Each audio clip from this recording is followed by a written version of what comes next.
First time nagbabiyahe ako ng ganito. Bambansa na hindi ko sila kasama. Ang sad naman. Ayan, artista pa ako nakita. Dito na po kami sa Hong Kong. At mamaya malalaman nyo bakit ba kami nandito sa Hong Kong. May idol. Ito, taga-vlog na lang. Go!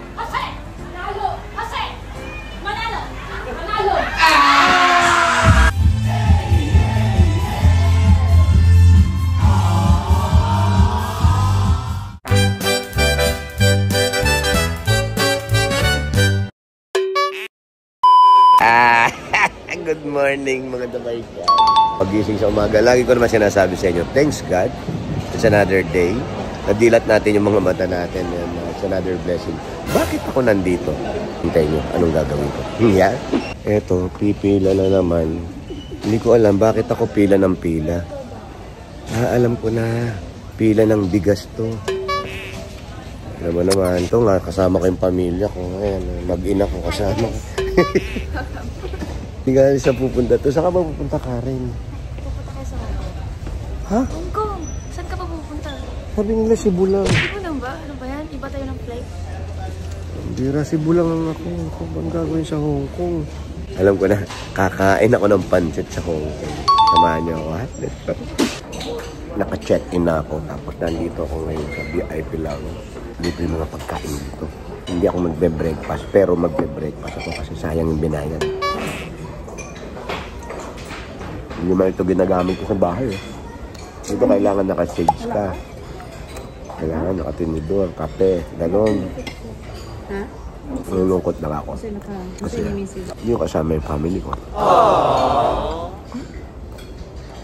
First time nagbabiyahe ako ng ganito. Bambansa na hindi ko sila kasama. Ang sad naman. Work. Kapunta lang.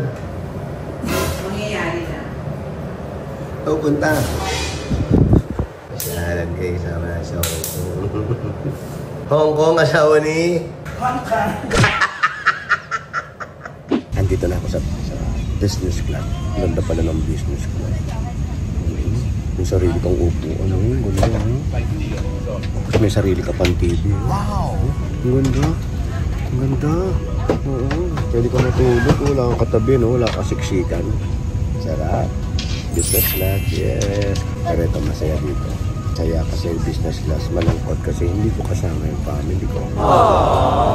I miss my family. Yan, may kasama ako. Ito, ayan, artista pa ako nakita. Hong Kong asawa ni... Ang dami niyang tinanong sa akin kung ano pagkain. May tatanong ko yung district Tagalog nila kung nag-i-English ba yun. Miss, excuse me. Tanong ko lang, yung district Tagalog, yun din mo nag-i-English yun. Hindi naman. Oh, hindi siya nag-i-English. Tagalog lang talaga siya. Thank you.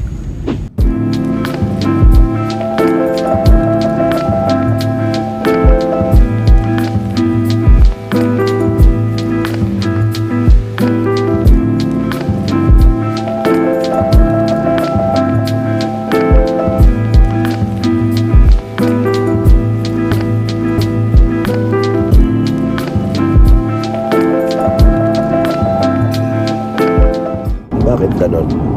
District Tagalog, pero chopstick ang ginagamit.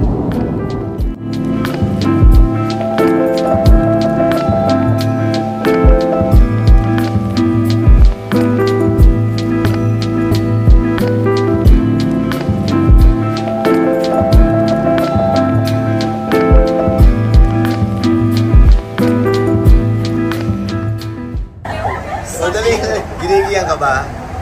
Ano, baging.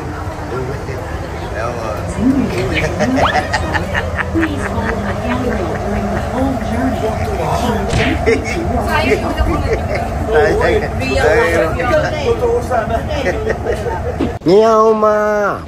Niyaw ma. Dito na po kami sa Hong Kong. At mamaya malalaman nyo bakit ba kami nandito sa Hong Kong. Ano ang gagawin namin sa Hong Kong. Nakita ko na si Pauline Luna at si Bossing Vic Soto. May mga bagahe. Mga bagahe. mamaya ang aalamin nyo, ano ang gagawin namin dito sa Hong Kong. At nakalabas po kami ng Hong Kong airport. At how many hours we're going to the hotel? Hotel? Yeah, how many? Within 45 minutes. 45 45 minutes. minutes? Yeah, less than an hour. Too far. Can we 5 minutes only? What? 5 minutes. Hotel Indigo. Indigo. Yes. Yes. You can do it 5 minutes? No, sorry.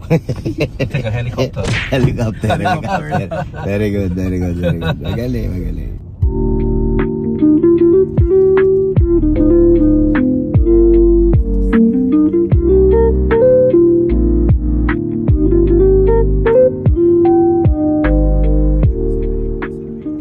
Tayo sa hotel, nasa 7th floor ako. 7th floor, 702.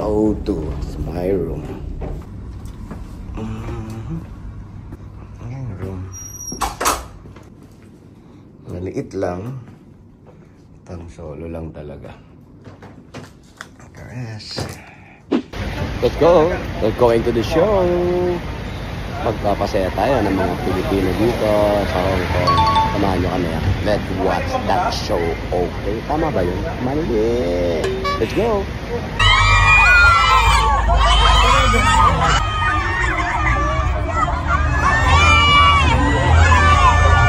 Hi, the Barkad! Ito talaga yung sinisigawan nila eh. Ang ganda mo talaga. Hi, fans!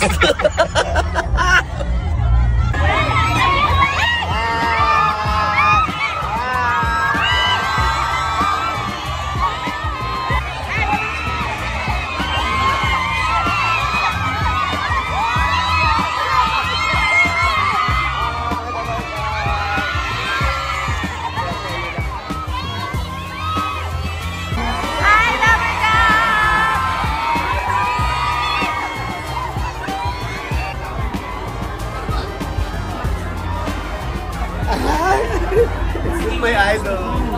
Ito, taga-vlog na lang.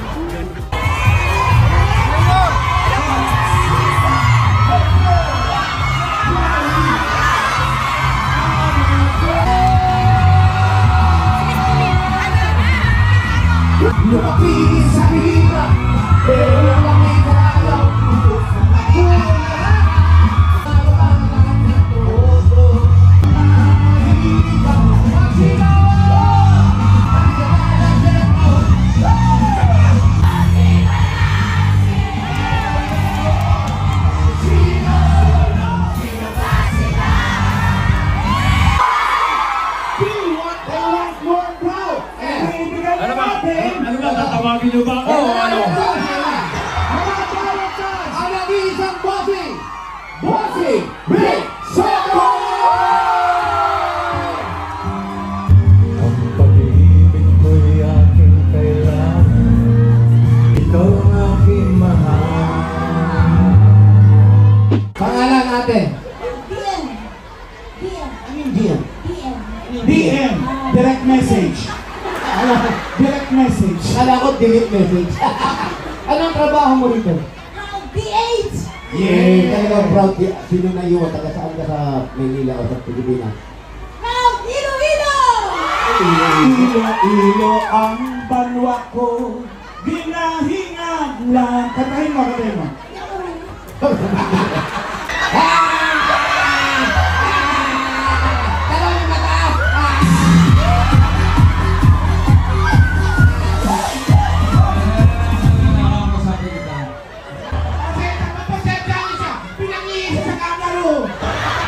Ano pangalan mo?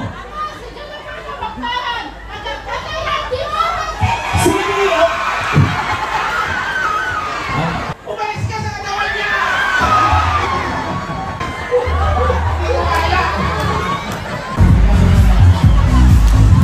Jennifer, anong trabaho mo dito sa Hong Kong? DH! DH. Mr. Jennifer, gaano ka? Inabot ka ng pandemic. Engage na kayo ng boyfriend mo ng pag-aamin! Patayin ang picture ng boyfriend! Patayin ang picture ng boyfriend! Patayin!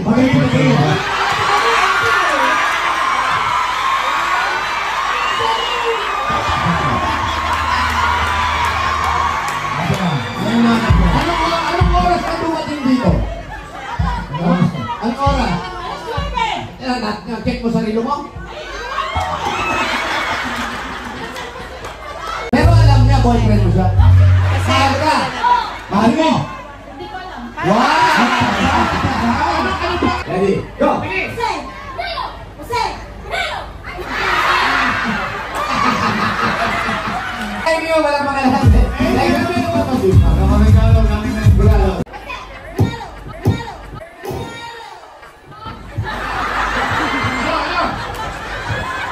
Nagdadalawahan ka lang.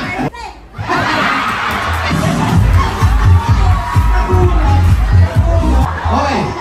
Okay. Ready. Go. Jose! Manalo! Jose! Manalo! Manalo!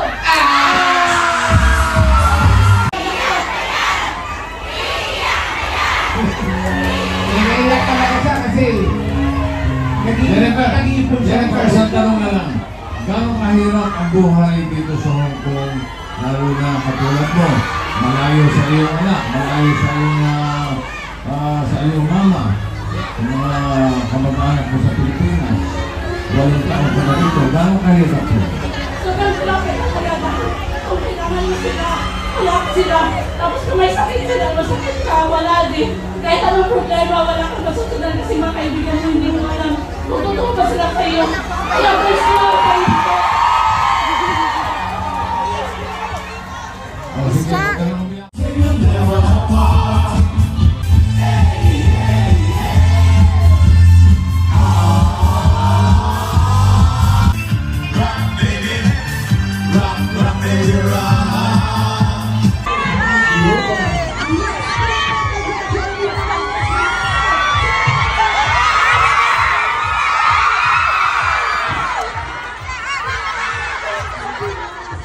Bye-bye!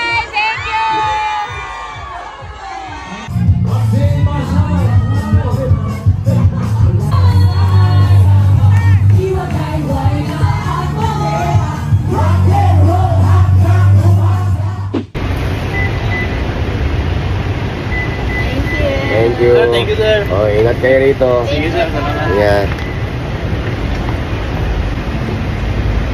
Medyo mahirap ang buhay ng mga kapwa natin, mga Pilipino rito, yung mga DH kagaya ng isa na yun. Pinagbakasyon yung anak niya, 2 months, tapos uuwi na rin. Mahirap nang malayo sa pamilya. Mahirap ang nag-iisa. At mahirap din yung mahal mo sa buhay, wala habang ikaw ay nagtatrabaho dito sa ibang bansa. Kaya bilib ako sa mga Pilipino na nandito sa Hong Kong. Nakita namin yung buhay nila, kung gaano mahirap, kung gaano nila pinasakripisyo yung pamilya nila habang sila nagtatrabaho rito. Kaya mahalin natin yung trabaho natin at magpasalamat tayo lagi sa Diyos sa lahat ng mga biyaya kung ano man natatanggap natin na biyaya na nanggaling sa Diyos. Mga God, always pray, always thanks God. God bless you.